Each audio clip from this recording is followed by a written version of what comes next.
welcome to the channel. So as the title entails, we're going to be talking about a new project on the channel. I've mentioned it here and there. This isn't necessarily or really at all what I intended, but we do have a new little project. So we're going to go ahead and reveal this little guy is going to be a part of it too, because all in all, I think it'll be a cool project to involve the little ones in. So let's go ahead and reveal what the project's going to be.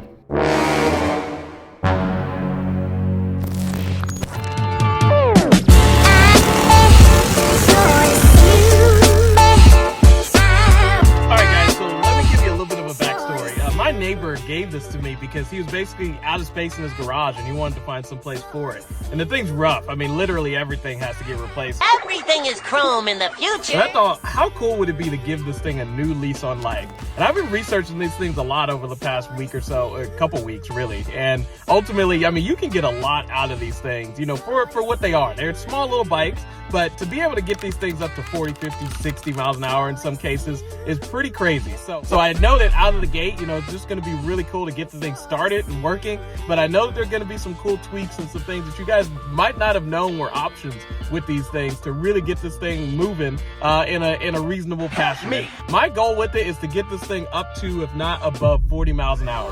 And I have 40 miles an hour in mind for two reasons. One being the biggest is that I don't think I really want to be going too much faster on this thing. You know, maybe if I get more comfortable and confident, I might feel like pushing the limits a little bit more, although that is the top end of something when I'm going super crazy. But the other thing is just because I've never had, and I've said it before, that I've never really had a project car. I've had cars that could qualify as projects, but I've never had a car that was dedicated as a project car for me. And so I think that this is a great kind of dip in the toe method of getting used to restoring something from the ground up, getting into that mentality, and then ultimately leading us into what I think will be the next project on the channel, which I will share that probably towards the end of this build series. So be sure to stick around, leave some comments, let me know if you guys are into these, and I'm looking forward to diving into it. So nonetheless, let's go ahead and hop on in.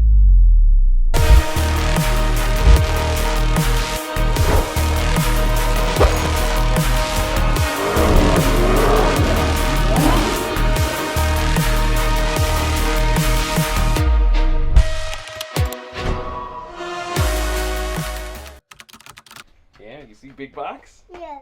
Want to know what's in the big box? No. You don't want to know? I think you do.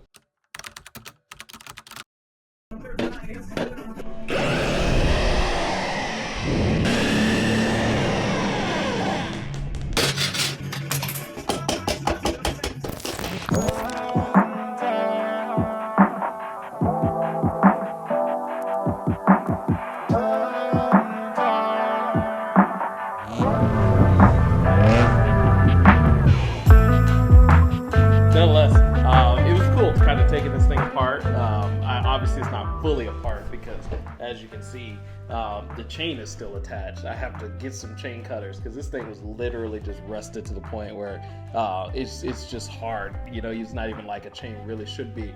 But nonetheless, we got everything disassembled, and we actually got a whole bunch of new parts on order. We got a new motor, new rear wheel assembly, new brake assembly, handlebars. I didn't get a new, what do you call it, a new starter switch, which I don't know if that starter switch is gonna still work.